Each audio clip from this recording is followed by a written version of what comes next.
Hello, it's Deborah from the attic, and today I'm going to be showing you my setup for October 2022. This is the front page.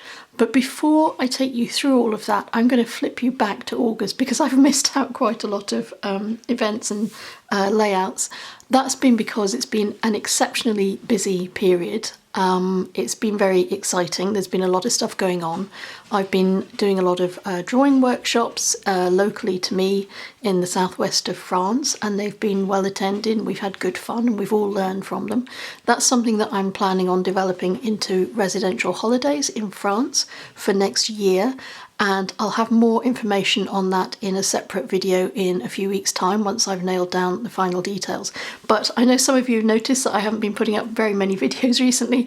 I just simply have not had the time. It's been a really crazy time, but in a good way. I'm going to very quickly skim back through August because we didn't quite finish everything for August. My layout was all about little toadstools, and they were good fun to do. And I found that a lot of the layouts that I've been doing have been heavily influenced by the seasonality and by things that I've been seeing in my garden, and that will become really obvious when we get to the new layout for October. I always use my journal as my drawing practice. This is the purpose of it. It's less about being a journal with lots of writing in it, and it's more about capturing drawings and images and making sure that I draw frequently. This is as far as we'd got in the previous video. We talked about this layout, and this was a layout that I had done for a picture I wanted to do using some copper and some soldering techniques that I learned in Scotland last winter. So this was made, it was given to a friend, it was put in a frame, and now it hangs on her wall. And then I was thinking it ahead. Now this is partly inspired by some of the things that I learned from people during the summer workshops that we held here, and I wanted to try and do something really simple that I could then teach them to do as well, and this will form a future workshop. It was very, very hot in August. We had temperatures that were hitting 40 degrees, and in that heat there really is not very much that you can do other than rest and relax and take it easy and drink lots of fluid and eat lots of melons, or that was my solution anyway. So I wanted to draw autumn. I was so ready for autumn to arrive because of the heat. So I drew all the comforting things I could think of from autumn, and I just wanted to do like a brain dump, and that's what this is. And this is how I use my journal sometimes. If there's an event or some place that I've been to, I don't always write about it. I find I'm not brilliant at finding words, but I can draw about it far more easily. And the drawings are not perfect. They're not meant to be. They're meant to be just memories and something that will capture the memory. And this reminds me very much of being far too hot and longing for autumn and cooler days. Then I also wanted to expand on the doodle drawing that I've been doing in the workshops, and I wanted to turn it into something that would reflect the local area. I really like this style, this rectangular style where information is sort of piled up. This isn't necessarily how you would look at it in a landscape, but then these aren't meant to be landscape drawings, they're meant to be doodles. And it's ways of capturing what happens in the cliff edges that I see around me from the river looking all the way up, and sometimes you can look up and you can see tiny little houses perched on top of high cliffs. And so this is like a snapshot of all of those things kind of turned into this rectangular style of drawing. And I made them quite dense deliberately because I usually have a lot of white space in what I do, and I wanted to make it really dense and just see how I felt about it. And I can see measures of success and things I would do differently in each of these, but they were very fun to do, and again they just use very simple shapes. And then, having done all of that dense work on the previous page, I did something slightly different. I went back to my leaves. I draw leaves all the time. It's the thing that I go back to the most. And I added a tiny little touch of this lovely gold watercolour to them as well, just to make them shimmer. And if you can see the details, some tiny little red berries, and that gives it a hint, maybe a hint of Christmas. Is it too early to talk about that? Just a hint. And then I have my gallery that captures events that happened in the month of August. My September layout is different to anything else I've done before, and it was inspired by all of the balloons that we have in the sky above us in the Dordogne Valley, and you can absolutely understand why they want to get up there and take a better look. But I was curious about what they might see as they looked down from their balloons. What would the landscape look like? So I drew this sort of fantasy landscape, but I wanted to try and imagine what would a large private house with a swimming pool look like from above, and would it have a nice curling drive taking it away from the main road and maybe sitting up on a high area. And then if I had sheep in the field, how would I represent sheep? So I've got a couple of fields with sheep, and I've got a little row of houses with all their cars in the front of their houses, and the road winds along here, and there's another road that winds along here as well, past some more little houses, and there's a tractor in one of the fields ploughing, and of course everything is surrounded by trees, and then there's more agricultural land down here. So I was trying to imagine what that scene would look like from above. And then I thought, I need to get the river in here. Obviously I live right by the River Dodon, so I have to capture it somehow, and here it is. And I thought, well, if the balloon was above the river, they would see all of the canoes going down the river. Now, in the summertime, you could almost walk across the river on all the canoes. It is so dense with kayaks, and it's great. It's lovely knowing that the river is used so much by visitors who come to this area. And there are some little cars on the road as well.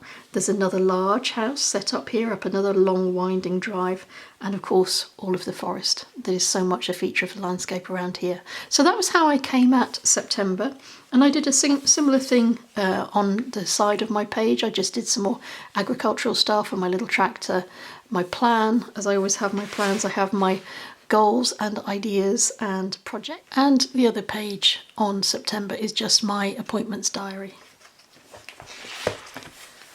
Now, September was quite a mixed month. We had a couple of news things from a family that was very sad. So we've had a couple of knocks this month, but then it was balanced by having visitors out to stay, which was lovely, and hosting them in this absolutely stunning area of France. So that was really, really nice. And I did capture the sad moments, and then I decided I didn't really want that popping out at me as a sad thing every time I flicked through my book. So I took one of the sheets of transfer paper that I used to protect the photos in my gallery, and I added another page across the top of the sad thing, and I added leaves over the top. I wanted to mix it up a little bit and make it look a little bit more, I wanted to make it look layered and mixed. I wanted to know there was something else underneath here, but I wanted the something else underneath to remain fairly private. So I drew these leaves, and then I added a little bit of colour on the underneath of this sheet so that the colour pops through. And just a reminder that although it was a day of sadness, you can move on from the day of sadness. So that's what I did, and my photos in my gallery are all lovely and cheerful, so there's a balance in September. October, I came at a little bit differently. I took a whole load of photos in my garden of a pumpkin patch that I've been playing with through the summer, and I've had some success with that, and I've had some big pumpkins, so I actually was able to draw the pumpkins from life that I've got stored. But for the rest of it, I took these photographs outside to as a reminder of how these amazing sort of fluted flowers are put together. And when they actually burst out into full life, they come out in all different directions, and they look really muddly, and it's quite difficult to sort out the leaves. So I've done two, for my own sake. I've sort of noticed their cycle. So I've got one here just as it's a little flute, as it's shown here. And then I've shown how it sort of goes when it's only halfway out. And then I bring it full circle, and I show it when it's just gone like that, and it's just burst into life. And it's really nice to take photographs of these things and then bring that back to your drawing space. I know people say it's lovely to draw outside in the open air, and that's true, but what if the only time you've got to draw is in the evening when it's dark? Or what if you're up against the weather and the only time you've got free, it happens to be raining? I think it's perfectly legitimate to take photographs as references to inform your drawing. I've popped my October calendar through this hole that I cut out with a craft knife, and on this page again I've used pictures that I've taken in my garden to help me draw the plants that I see there. So I've taken a whole load of pictures to help me understand how the leaves are shaped, how they attach to the main branch, and how the berries are joined as well, and I've tried to capture all of that in this drawing. So I've got some hawthorns. I also have many oak trees in the garden, so I've used the photographs to show me how to draw the acorns as well. And these are beautiful, right? The little cups that the acorn nut sits in are so beautifully constructed. I mean, I think that looks like a knitted woolly hat. It's quite extraordinary. And taking a photo like this does allow you to zoom in on the detail, so you can really understand how this little acorn is constructed and how it attaches with its leaf to the branch. And this is a branch of slowberries, and again, here is the image that I used as a reference. And what was very interesting about this is that there's some variation around the edges of the leaves. They're not all smooth. Some of them have got little grooves and notches cut away from them, so they're quite varied. And the other thing that was interesting about the leaves is the way that they burst out from all different directions. So they'll be attached via a central point on the branch, and then they'll go off to the top and the bottom, maybe out the back way. You'll have some that slip down the side here.